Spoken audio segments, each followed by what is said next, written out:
Mega auction ಮುಗಿತ್ತು. Schedule ಕೂಡ fix ಆಯಿತು. ಪ್ಲೇಯರ್ಗಳು ಕೂಡ ಫೈನಲ್ ಆದರು. Photo ಶೂಟ್ಗಳಲ್ಲೂ pose ಕೊಟ್ಟಿದ್ದಾಯಿತು.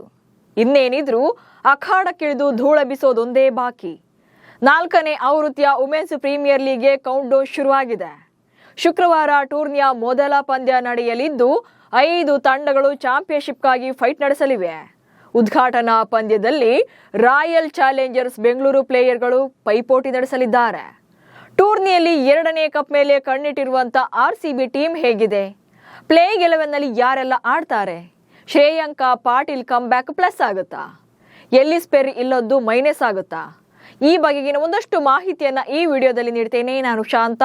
ನೀವು ಸುದ್ದಿಯಾನದ ಸಬ್ಸ್ಕ್ರೈಬರ್ ಆಗೋದಕ್ಕೆ ಮರಿಬೇಡಿ. 2026ನೇ ಆವೃತ್ತಿಯ WPL 4ನೇ ಸೀಸನ್ ಜನವರಿ 9ರಿಂದ ಆರಂಭವಾಗಲಿದೆ. ನವಿ ಮುಂಬೈನಲ್ಲಿ ಮೊದಲ ಪಂದ್ಯ ನಡೆಯಲಿದ್ದು ರಾಯಲ್ ಚಾಲೆಂಜರ್ಸ್ ಬೆಂಗಳೂರು ಹಾಗೆ ಮುಂಬೈ ಇಂಡಿಯನ್ಸ್ ತಂಡಗಳು ಮುಖಾಮುಖಿಯಾಗಲಿವೆ. ಒಂದ್ ಕಡೆ 2024ರ ಚಾಂಪಿಯನ್ RCB, ಇನ್ನೊಂದ್ ಕಡೆ 2025ರ ಚಾಂಪಿಯನ್ಸ್ ಮುಂಬೈ ನಡುವೆ ಹೈ ವೋಲ್ಟೇಜ್ ಫೈಟ್ ಫಿಕ್ಸ್ ಆಗಿದೆ. ಸ್ಮೃತಿ ಮಂದಾನ ನಾಯಕತ್ವದಲ್ಲಿ ಬೆಂಗಳೂರು ತಂಡ ಪವರ್ಫುಲ್ ಆಗಿ ರೆಡಿಯಾಗಿದೆ. ಬ್ಯಾಟಿಂಗ್, ಬೌಲಿಂಗ್ ಮತ್ತು ಆಲ್ರೌಂಡರ್ ಸೂಪರ್. IPL ಮತ್ತು WPL ಎರಡರಲ್ಲೂ ಕೂಡ ರಾಯಲ್ ಚಾಲೆಂಜರ್ಸ್ ಬೆಂಗಳೂರು ತಂಡ ಸೂಪರ್ ಸ್ಟ್ರಾಂಗ್ ಆಗಿದೆ. ಬ್ಯಾಟಿಂಗ್ ಲೈನ್ಅಪ್ ಅಂತೂ ಬೊಂಬಾಟ್ ಆಗಿದೆ. T20 ಸೂತ್ರ, ಪವರ್ ಹಿಟ್ಟರ್ಗಳು, ಅದ್ಭುತ ಸ್ಟ್ರೈಕ್ ರೇಟ್ ಇರೋರನ್ನೇ ತಂಡಕ್ಕೆ ಪಿಕ್ ಮಾಡಲಾಗಿದೆ. ಈ ವರ್ಷ ಎಲ್ಲಿಸ್ ಪೆರ್ರಿ IPLನಿಂದ ಹಿಂದೆ ಸರಿದಿದ್ರು ಕೂಡ ಬ್ಯಾಟಿಂಗ್ ಲೈನ್ಅಪ್ ಸ್ಟ್ರಾಂಗ್ ಆಗೇ ಇದೆ. ಮಿಡಲ್ ಆರ್ಡರ್ನಲ್ಲಿ ಫಿನಿಷರ್ಸ್ ಕೂಡ ಬೆಸ್ಟ್ ಇದ್ದಾರೆ.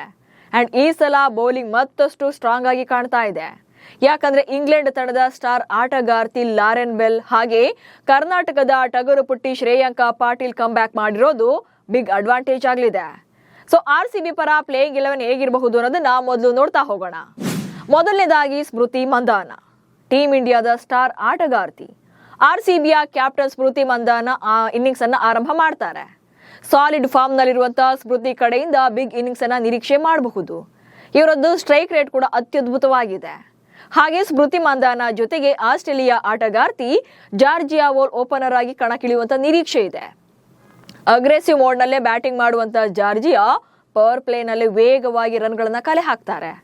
ಹಾಗೆ ನೆಕ್ಸ್ಟ್ ಎಲ್ಲಿಸ್ ಪೆರ್ರಿ ನಂಬರ್ 3 ನಲ್ಲಿ ಬರ್ತಾ ಇದ್ರು ಹಿಂದಿನ ಆವೃತ್ತಿಗಳಲ್ಲಿ. ಆದ್ರೆ ಈ ಸಲ ಅವರು ಇಲ್ಲದೆ ಇರೋದ್ರಿಂದ ದಯಾಳನ್ ಹೇಮ್ಲತಾ ಅಂದ್ರೆ ಡಿ ಹೇಮ್ಲತಾ 3ನೇ ಸ್ಲಾಟ್ ನಲ್ಲಿ ಬ್ಯಾಟಿಂಗ್ ಮಾಡುವಂತ ನಿರೀಕ್ಷೆ ಇದೆ.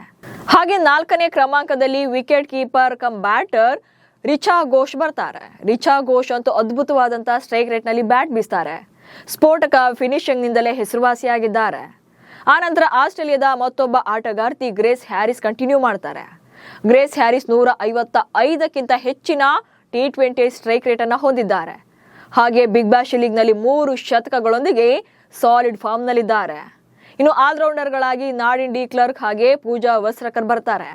ಪೂಜಾ ವಸ್ತ್ರಕರ್ ಬ್ಯಾಟಿಂಗ್ ಮತ್ತು ಬಾಲ್ ಎರಡರಲ್ಲೂ ಕೂಡ ಉತ್ತಮ ಕೊಡುಗೆಯನ್ನ ನೀಡ್ತಾರೆ. ನಾಡಿನ್ ಡಿ ಕ್ಲರ್ಕ್ ವೇಗದ ಬೌಲಿಂಗ್ ಮತ್ತು ಬ್ಯಾಟಿಂಗ್ ಡೆಪ್ತ್ ಇವರಲ್ಲಿದ್ರೆ. ಇನ್ನು ನಮ್ಮ ಕನ್ನಡತಿ ಶ್ರೇಯಾಂಕಾ ಪಾಟೀಲ್ ಈ ಸಲ ತಂಡಕ್ಕೆ ಜಾಯ್ನ್ ಆಗಿದ್ದಾರೆ.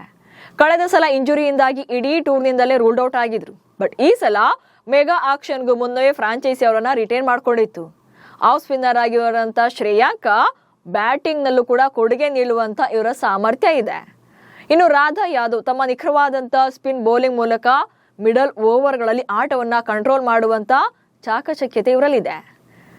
ಹಾಗೆ ಬ್ಯೂಟಿ ವಿತ್ ಬ್ರೇನ್ ಎನ್ನುವಂತಿರುವಂತ English bowler Lauren Bell new ball ನಲ್ಲಿ ಪೇಸ್ ಮತ್ತು ಬೌನ್ಸ್ ಮೂಲಕ ವಿಕೆಟ್ ಗಳನ್ನ ಎಗರಿಸ್ತಾರೆ.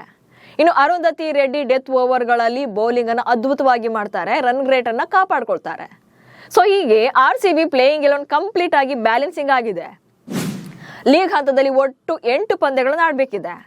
ಜನವರಿ 9ರಂದು ನವಿ ಮುಂಬೈನಲ್ಲಿ ಮೊದಲ ಪಂದ್ಯವನ್ನ ಮುಂಬೈ ಇಂಡಿಯನ್ಸ್ ವಿರುದ್ಧ ಆಡಲಿದೆ.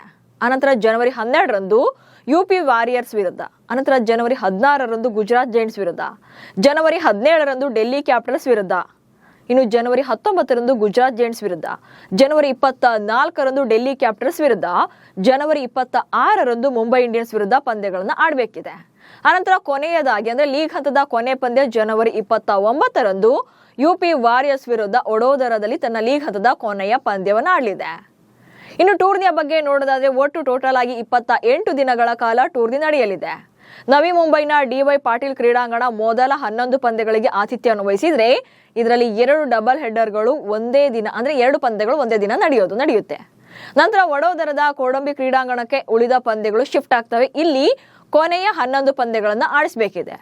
ಸೊ 2 ಮೈದಾನಗಳಲ್ಲಿ ಆರ್.ಸಿ.ಬಿ ತಲಾ 4 ಪಂದ್ಯಗಳನ್ನು ಆಡುತ್ತೆ. ಇನ್ನು ಫೆಬ್ರವರಿ 3ರಂದು ಎಲಿಮಿನೇಟರ್ ಪಂದ್ಯ ಹಾಗೆ ಫೆಬ್ರವರಿ 5ರಂದು ಫೈನಲ್ ಪಂದ್ಯ ವಡೋದರಾದಲ್ಲಿಯೇ ನಡೆಯಲಿದೆ. ಫೈನಲ್ ಪಂದ್ಯ ಫೆಬ್ರವರಿ 5ರಂದು ಗುರುವಾರದಂದು ನಡೆಯಲಿದೆ.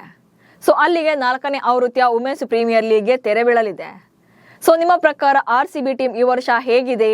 ಎಲ್ಲಿಸ್ ಪೆರ್ರಿ ಇಲ್ಲದ್ದು ಮೈನಸ್ ಆಗುತ್ತಾ ಅನ್ನೋ ಬಗ್ಗೆ ಕಮೆಂಟ್ಸ್ ಮೂಲಕ ತಿಳಿಸಿ. ಹಾಗೆ ಸುದ್ದಿಯನ್ನು ಫಾಲೋ ಮಾಡಿ. ನಮಸ್ಕಾರ.